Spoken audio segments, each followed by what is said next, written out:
Welcome, welcome, welcome. My name is Neil Thrussell, and I am with the Shin Institute, and I am proud to have my beautiful friend Rowena Skye for my guest today on Spiritual Warriors Wisdom. Welcome, Rowena. Thank you so much, Neil. I'm so happy to be here with you. So you probably, not like the rest of us, probably were born this enlightened soul, and you didn't have to stumble and you didn't have to learn the hard way. You were probably just gifted with this natural knowing. Or you're laughing at me, so I'm thinking maybe you had some hard knocks along the way. Oh, I wish. I just imagined that. Wouldn't that be wonderful? Just be enlightened and no problems and no nothing. But no, it wasn't quite like that. Oh, okay. So at what age did you figure out that there was more to life than you could feel and touch, and there was just something bigger than you and I and all of us? Oh, this is such a great question. I was about 15 or 16, and I grew up in Soviet Union, an atheistic state, and the religion was the opium for the masses.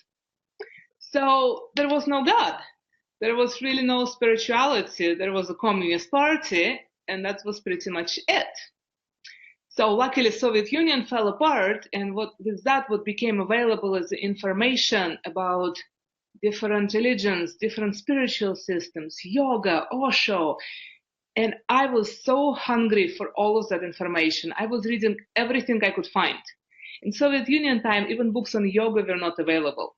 People had to smuggle it into the country. Uh, so, so I explored then, I discovered the Christian faith, and I was going to church so devotionally that my mother was really scared. She was afraid I'm going to become a nun. Now, that was not quite my path. No? No, not quite. No, quite the opposite, actually. Um, but that's where it started, and it never stopped. I was always driven by this question of there's got to be something else. It's bigger than what I can see or touch. There is something else there in me and the world. And I was trying to find this question in so many different places, not always successfully. Yeah. I think something like you were born in a spiritually deprived environment. So when Mhm. it opened up, the question of that. So now that you're in Canada, are you still on the search and the hunt for a bigger meaning, or has it calmed down slightly for you? Hmm. Hmm. It's a great question. I've been in Canada for 18 years now. The accent stays. People think I just came to the country, but it's been 18 years. And I think I became really serious about this path about 10 years ago. And with that come also my search for my purpose and my meaning. So it's not just the question, who am I, but what's the point and what am I here for? So I've got my answer about 7 years ago when I discovered Tantra, and I can talk more about it later. But it was like this light that turned on within me. Everything came into alignment. I knew what I was here for. And that light just never stopped. So the search for the purpose calmed down because I know now who I am and I know what I'm meant to be doing here. But the search for God and spirit or that connection, um, I have found a lot of answers. So I'm not so desperate for this as I used to be a few years back, Ah. but I'm still on that path. And I think you, much like the rest of us, like once you're on this path and we learn that questioning everything isn't a bad thing, and it's not by questioning our beliefs that it's not that we're not good people and we're not trusting. It's just that we need to know, for me, myself, I need to know personally what are my values. And by questioning everything, it helps me solidify what it is that I believe in and or not believe in some cases. Right, for Uh, sure. So you mentioned Tantra and tantric work. Many people that they have an assumption of tantric work being all about the naughty stuff. But we both know that it is much, much, much, much deeper than the naughty bits. Yeah. Yeah, and I'm happy to talk about it. There is so much confusion around Tantra, mystery, and no wonder, because we hear about Tantric Buddhism, and then we go to a store and there is a book of Tantra with two half-naked or naked people on the cover, and we get confused, like, okay, how is it possible? What's Tantric Buddhism has to do with sex? And of course, it does not. It doesn't have to do anything with sex. Tantra is a spiritual path. It is a path to enlightenment. It is a path that embraces sexuality. And in the West, in this culture, being so deprived of true understanding of what sexuality is and what its potential is, we've taken that part of Tantra that is really just sacred sexuality. We're putting a label on it as Tantra. It isn't. It's something beautiful and very powerful, and I believe very needed. But it's not what Tantra is. Tantra is a path of a rebel. It's people who've questioned everything. It's people who decided to find their own answers, not because someone else said so, but because they tried it and it worked. It's people who were devoted to enlightenment this lifetime or bust. So it's not necessarily an easy path. It's a path of truth and freedom, and sexuality as a part of it is, I guess the idea is that sexuality and spirituality doesn't need to be separate. Our sexual energy is not separate than our life force or life energy. It's just energy. And owning it helps to connect. It helped me connect with my power, my heart, my voice, my truth, my intuition, and my spiritual connection. And that's been quite an incredible journey. And lots of spiritual paths have us going at it alone, but yet I'm oversimplifying it. I believe humankind are herd animals. We need community. So why would not sexual energy, where we're together, be part of any enlightenment path, any path to finding ourselves? We have to recognize to me, our spiritual energy, our sexual energy, the three, what are they, the three? Now I've completely, the three treasures, yes. So how did you stumble upon tantric? There's no coincidences in life. So you found this path. You just opened a book, you looked at a bookshelf. Did you discover it? I discovered Tantra because I desperately needed some sexual healing. I was not looking at Tantra as a spiritual path, but I discovered that I was almost 30 years old, and for the first time in my life, I discovered how beautiful sex can be. I had a lot of trauma in my history, and I lived my life completely disconnected from my body or my feminine energy. I had a very successful life on the outside. Career, money, everything, goals, aspirations. And I was living with my heart closed. And I didn't even know that. And that was painful. So at some point, I just couldn't hold that pain anymore. And I knew I needed to do something. And that's when I discovered Tantra. And I remember that moment. I still remember it. I was glued to the internet trying to find more and more. And I've never heard anything like this before. I was discovering people actually do this, and there are people who work with this, and there are sexual healers. And I knew I had to do this work. So I traveled at that time mostly to California, and I worked with many different Tantra teachers. And it took me a couple of years to really open my heart and to really heal my sexuality. That created just so much freedom. When that energy is blocked, when sexual energy is blocked, we really disconnect from our power. We disconnect from the spirit, we disconnect from the energy of the earth. A lot of spiritual paths kind of all from the heart up, and it's so beautiful. But if this energy is not flowing, it doesn't have a chance to integrate. So for me, this is what I found is integration. When sexual energy is stabilized, it stopped being about sex. Sex became a very beautiful and very innocent gift, but there was so much more. What I caught in there is that from a place of a spiritual warrior, you were dedicated to the uncovering and healing yourself. And so you did what needed to be done. You took the work. You took charge of your life. You chose your path, which to me is one of the tenets of a spiritual warrior, is choosing your path and going and recognizing that you're not perfect. You are whole, but there are parts of you that need a little bit of training. So let's go and get these done. So thank you. That's beautiful. Yeah, thank you. And it's a terrible, terrible part of society that many, many women need sexual healing because we dehumanize their bodies. We do terrible things. The statistics are staggering. The number of women that have been assaulted, even in what's first world countries, it's horrific. And I'm not excluding, and I mean to also say the number of men that have been traumatized and sex.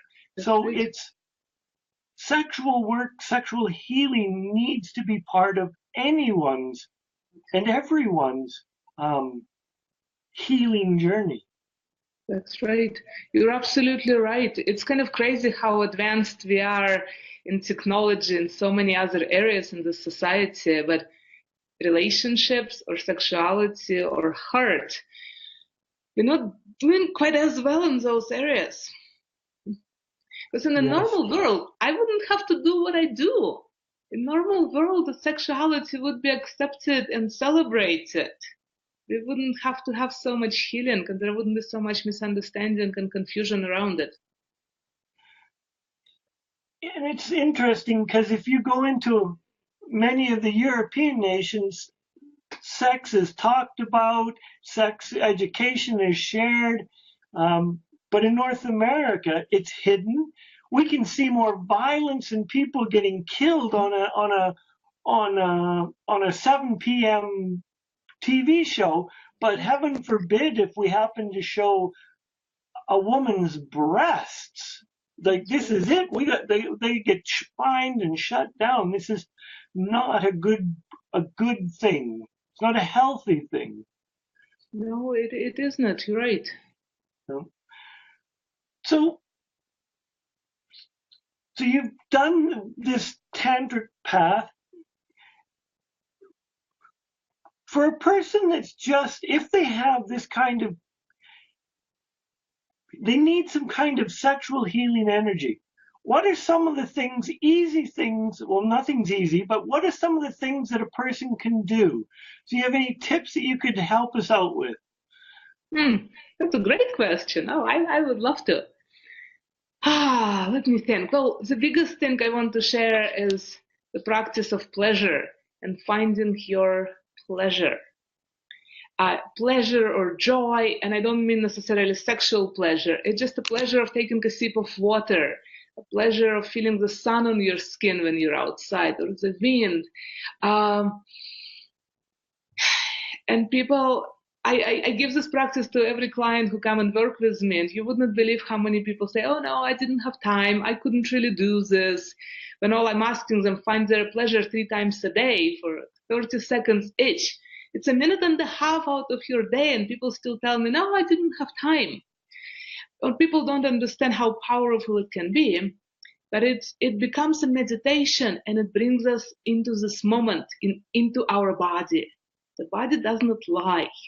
And to find the pleasure in this moment, it's not something that I liked yesterday, because yesterday I did, but today that's not what I want. It's also not something I can think of in the future. Oh, this is going to be great. I don't know that. It's in this moment.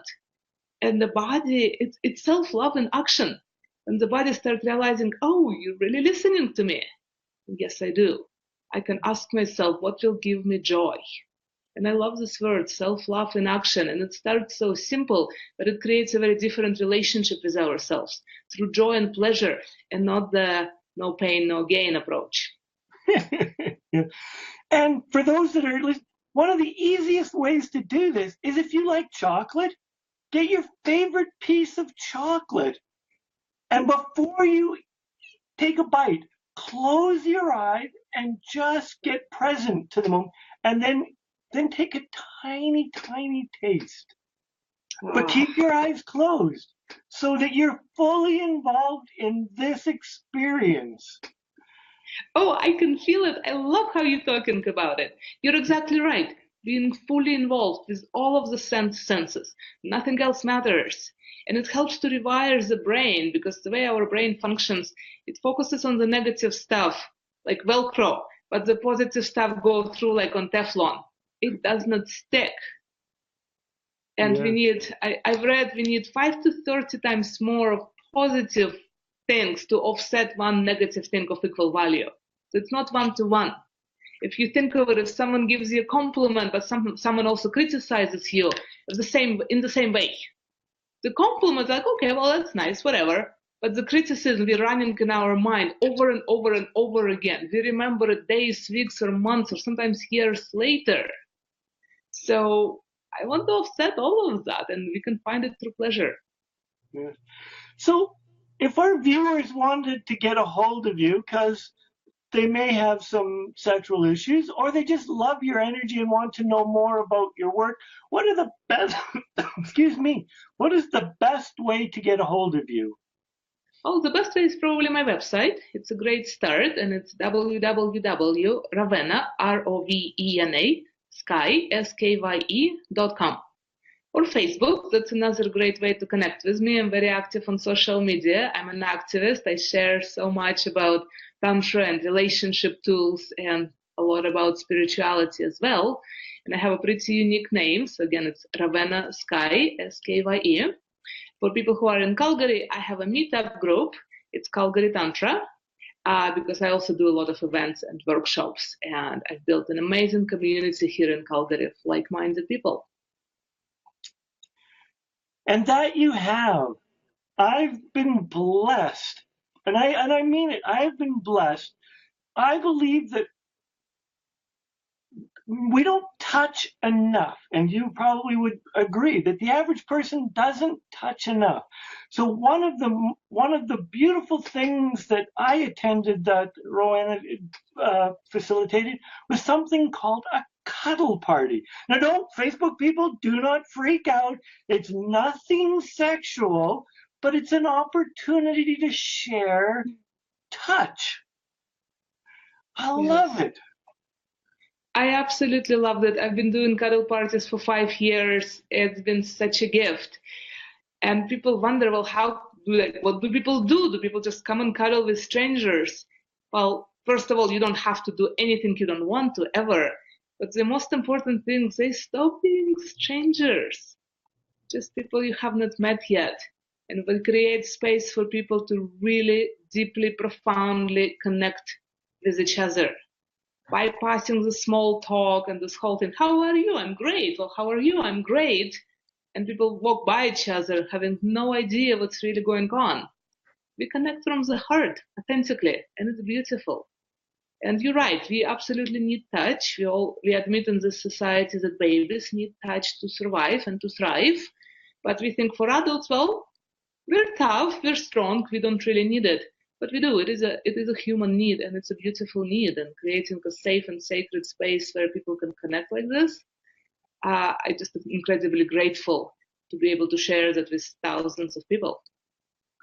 And it is a beautiful experience. And for most people, once they get past this initial awkwardness, even if you're just holding a hand, it is a beautiful experience. I believe that we do, as a society, we do not hold hands enough. And I believe that as friends, I'm not talking, lips on lips and tongues swapping tongues, but I believe that we don't kiss as a society enough. That's right. And because we also don't know how to set healthy boundaries. We don't know how to say yes. We don't know how to say no. We don't know how to ask for what we want. We stop asking. But all those beautiful wishes and desires are still there. Yes. So, when you look back to the 15, 16-year-old girl and fast forward it to now, if there was a theme in all of your growth, what do you think that would be? Or if there was a lesson that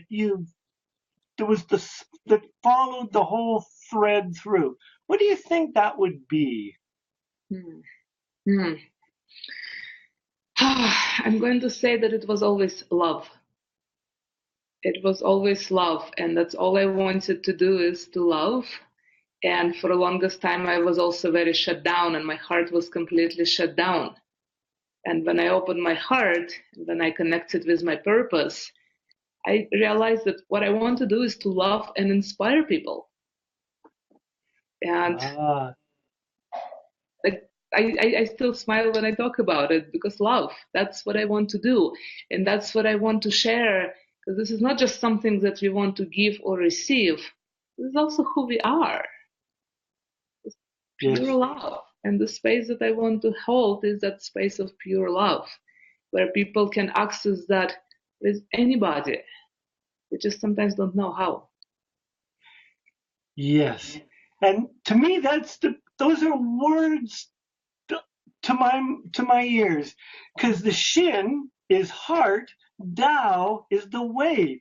So it's the way of the heart. And all I really want, my wildest dream in the whole wide world, is to have every single person on this planet be truly living from their heart, following their heart, using their mind to guide them and make sure that they don't get themselves into trouble, but truly living a passionate, fulfilled life of purpose and just love. That there's no wars, there's no hatred, you can believe in whatever you want to believe in, and I can believe in whatever I want to believe in. I love your vision. And yes, even not knowing this, I have been walking the path of the heart. That's for sure. And yes, you have.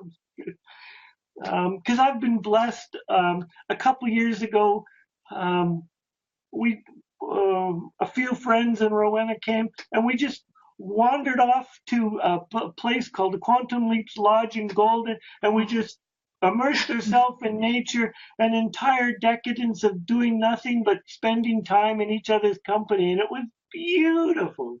It certainly was. Oh, I had such great memories of that time. Yes.